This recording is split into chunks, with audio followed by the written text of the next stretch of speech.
Ratu Jin itu menyatakan hendak mengubah jin-jin tersebut menjadi manusia. Ada jin yang setuju dan ada yang menolak untuk diubah wujudnya menjadi manusia.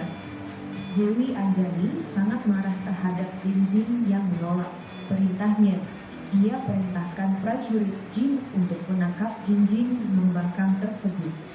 Sebagian jin pembangkang berhasil ditangkap, sebagian lainnya bersembunyi di balik pepohonan dan batu-batu besar, serta melarikan diri dari Pulau Sasak.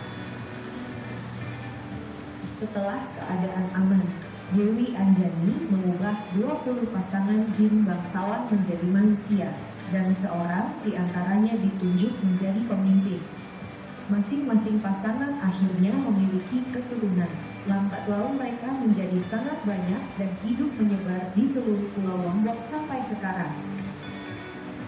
Dewi Anjani adalah seorang penguasa di Gunung Rinjani. Sang ratu bertahta di sebuah istana yang sangat megah. Konon pada saat-saat tertentu dengan kasat mata, istana Ratu Jin ini akan terlihat berada di sebuah kaldera lautan biru yang dinamakan Segara Muncak.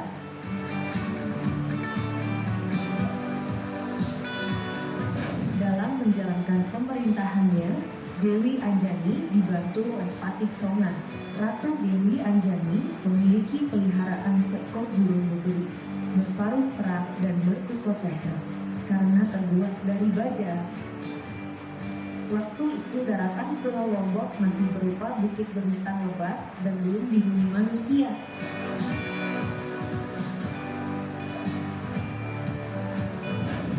Pada suatu hari Dewi Anjani bermimpi. Dalam mimpinya tersebut, kakeknya datang dan berpesan padanya agar mengisi pulau tempatnya bertahta itu dengan manusia. Dewi Anjani mengajak Patih Songan untuk memeriksa seluruh daratan pulau itu. Mereka mendapati pulau itu dipenuhi aneka pepohonan yang tumbuh amat rapat dan padat. Mengetahui keadaan pepohonan yang begitu rapat tersebut, Dewi Anjani lalu berkata, "Paman Patih, karena daratan pulau ini penuh sesak, ditumbuhi aneka pepohonan, maka pulau ini kuberi nama Pulau Sasak." Begitu cerita mengapa pulau ini bernama Bumi Sasak dan sekarang lebih dikenal dengan Pulau Lombok. Setelah mengetahui pulau itu penuh dengan hutan dan bukit, Dewi Anjani memerintahkan burung beberi untuk meratakan sebagian hutan untuk dijadikan lahan pertanian. Dengan paruh yang amat tajam, burung beberi bekerja keras menebang aneka pepohonan besar dan juga meratakan tanah. Tak berapa lama kemudian telah tercipta lahan pertanian sesuai dengan perintah Dewi Anjani. Lahan tersebut siap untuk diolah manusia. Setelah bagian selatan Pulau Lombok berhasil diratakan, Dewi Anjani memanggil seluruh bangsa jin yang berdiam di Gunung Rinjani. Ratu Jin itu menyatakan hendak mengubah jin-jin tersebut menjadi manusia. Ada jin yang setuju dan ada yang menolak untuk diubah wujudnya menjadi manusia. Dewi Anjani sangat marah terhadap jin-jin yang menolak perintahnya. Ia perintahkan prajurit jin untuk menangkap jin-jin membangkang tersebut. Sebagian jin pembangkang berhasil ditangkap, sebagian lainnya bersembunyi di balik pepohonan dan batu-batu besar, serta melarikan diri dari Pulau Sasak. Setelah keadaan aman, Dewi Anjani mengubah 20 pasangan jin bangsawan menjadi manusia, dan seorang di antaranya ditunjuk menjadi pemimpin. Masing-masing pasangan akhirnya memiliki keturunan. Lambat laun mereka menjadi sangat banyak dan hidup menyebar di seluruh Pulau Lombok sampai sekarang.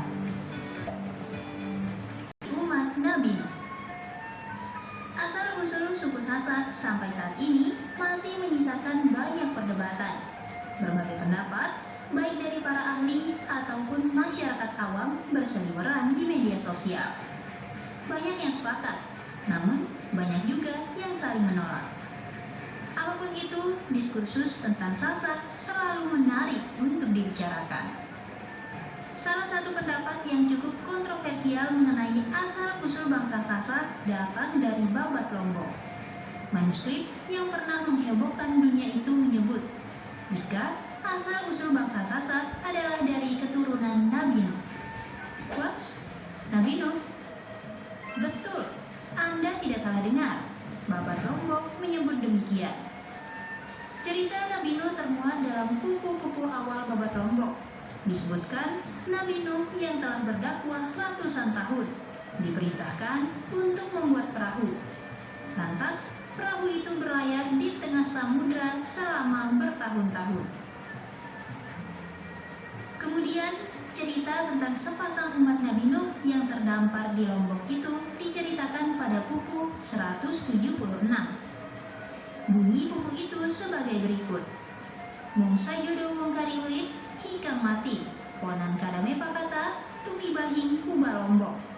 Kang mujur prenahipun, tanggun bayan mana neki. Us upas kang samudra majid wongiku, kang gawe humahing kana. Lan mulati pamangana lan wargi yata nama mitoya. Terjemahan bebasnya sebagai berikut. Hanya sepasang yang masih hidup, banyak yang mati, sampai di Pulau Lombok yang letaknya membujur, ujung bayan namanya, sudah menepi ia. Lalu turun ke darat, membuat rumah di sana dan mencari, menjadi makanannya sekeluarga, lalu dijumpainya air.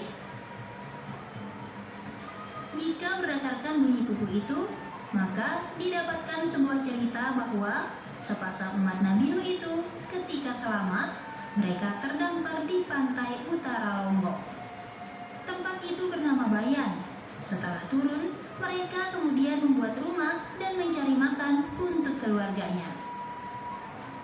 Dari sepasang umat Nabi Nuh inilah, kemudian umat manusia berkembang dan beranak pinak di Pulau Lombok. Cerita tentang Nabi Nuh menurut beberapa peneliti terjadi pada 12.000 tahun yang lalu.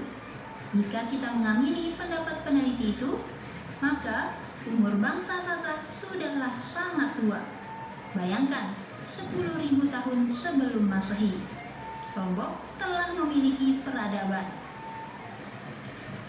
Seorang peneliti dari Universitas Indonesia pernah menyebut, arsitektur lumbung padi yang merupakan bangunan khas Sasak diperkirakan berusia 3.500 tahun.